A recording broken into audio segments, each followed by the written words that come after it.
Hey, folks, welcome to day 91 of the Storage 100 series. I'm Joe Downs with the Storage Moguls, and we're kicking off section 7 today, as promised last night. So, over the next 2 weeks, the videos I'm going to drop are going to be on topics about tenants and growing revenue, a little revenue optimization, but we got to deal with some tenants along the way, too. So, today we'll start with the human side, problem tenants, because you can't optimize revenue if you're losing sleep over one unit or you got tenants thwarting your progress at every turn. So, if you want systems and frameworks for every operational challenge, go ahead.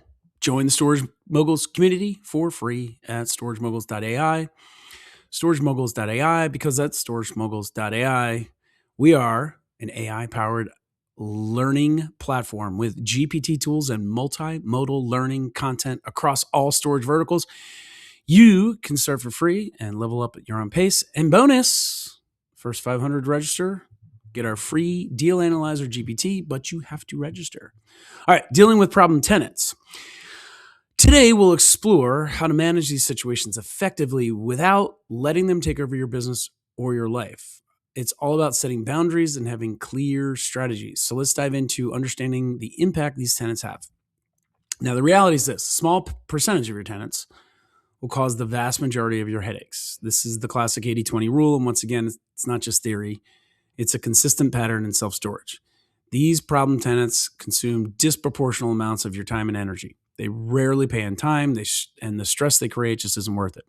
So understanding this rule helps us focus our efforts where they'll make the biggest difference. So let's break down who these problem tenants actually are, because we can typically categorize problem tenants into three main types. First, you got the chronic late payer, who eventually pays but always incurs late fees, which is a good and a bad thing depending on how much and how you manage your collection process.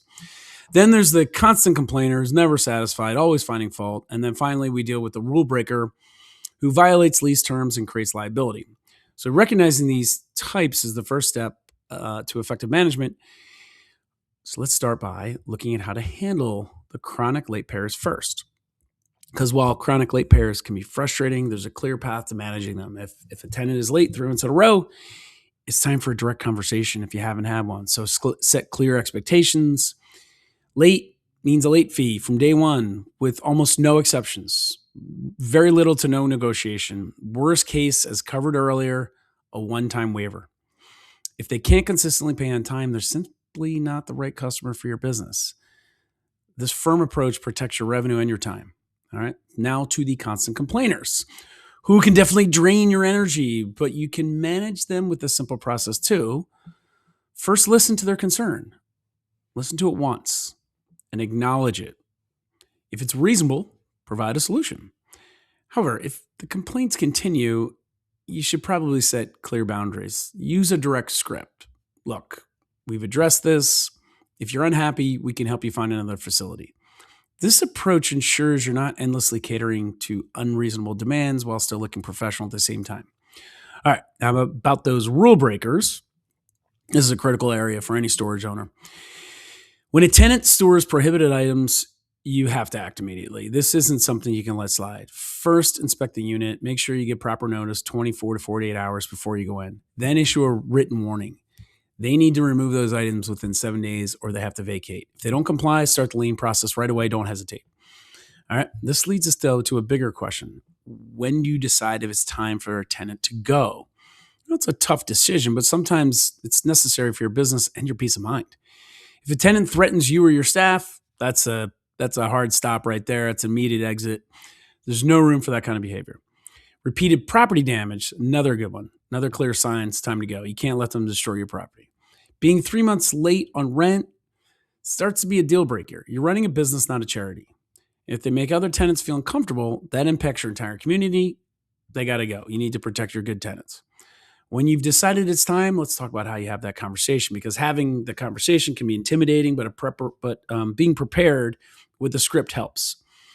Keeps you on track, keeps you professional, especially if you role play the expected objection. So you'll say, look, we've noticed the list of blah, blah, blah, blah, blah, whatever the thing is, the issue.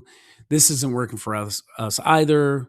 You want to be direct and clear, and then you want to follow it with, we need to ABC XYZ. or we'll need to ask you to find another facility.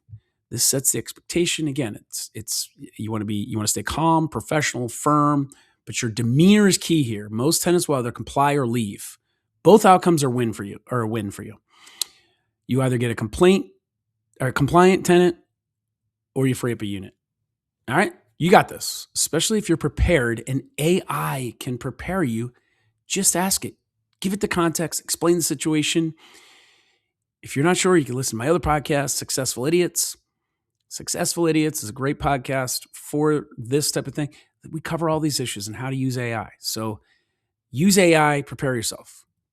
All right, closing thought for the day. Problem tenants are simply not worth the stress.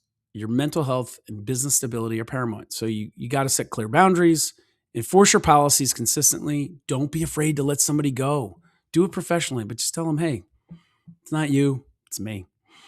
Sometimes letting go of a problem is the best thing for your business. All right, next up, tomorrow, day 92, all about maintenance schedules, and we'll cover what breaks and when. Please like this video if you found, or if you have a problem tenant and they've ever ruined your day. You're not alone. So if you're a storage facility owner, you've been down this road before, like it.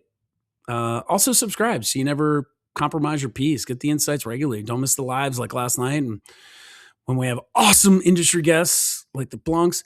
Now, if you're really leaning into this business and not just a voyeur, go ahead and share this with your network. Show them that you're a storage mogul. This builds your reputation. You're going to want that reputation later. And remember, problem tenants are inevitable in this business.